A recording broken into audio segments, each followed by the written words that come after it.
আসসালামু আলাইকুম গাইস, কেমন আছেন আপনারা? আশা করি সকলেই আলহামদুলিল্লাহ অনেক ভালো আছেন।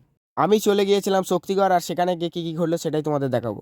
তো ব্যাপারটা হচ্ছে, আমি আর ডগেশ ভাই একটা বন্ধু, আমরা শক্তিগড় গিয়েছিলাম। তো শক্তিগড় গিয়ে সেখানে কিছুক্ষণ ছবি ছাপা তুললাম। তো তারপর আমাদের কাজ কমপ্লিট হয়ে যাওয়ার পর আমরা স্টেশন থেকে বাইরের দিকে যাচ্ছিলাম, তার কারণ আমাদের বাড়ি যেতে হবে।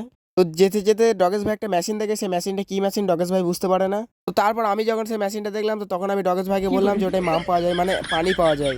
ডগেশ ভাই বললো আমি একটু পানি খেয়ে আসি, তো আমিও চলে গেলাম ডগেশ ভাইয়ের সাথে সাথে। তো ডগেশ ভাই এখানে পানি খাওয়ার বদলে হাতে পায়ে মুখে মাথায় সব জায়গায় পানি দিয়ে নিল। আসলে পানিটা ঠান্ডা ছিল, তার ডগেশ ভাই সবকিছু গরম হয়ে গেছিল।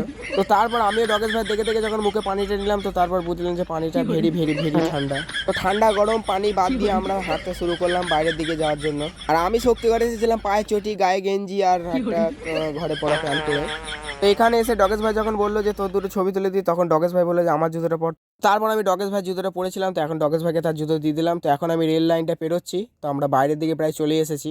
তারপর দিকে ডগেশ ভাই অ্যাটিটিউড বয়ের মতো আমার পাশ দিয়ে চলে গেল হেঁটে হেঁটে বেরিয়ে। তো এখন আমরা বেরিয়ে গেছি rail line, rail station, rail সব জায়গা থেকে। আমরা যে গাড়িটা নিয়েছি সেই গাড়িটার নাম কাওয়াসাকি আর নিনজা এক্স2আর। তো যদি বিশ্বাস না হয় তোমরা পড়ে নাও, পড়ে নিলে আর অবাক হয়ে গেলে। তো তোমাদের সঙ্গে দেখা হবে পরের ভিডিওয় ইনশাআল্লাহ।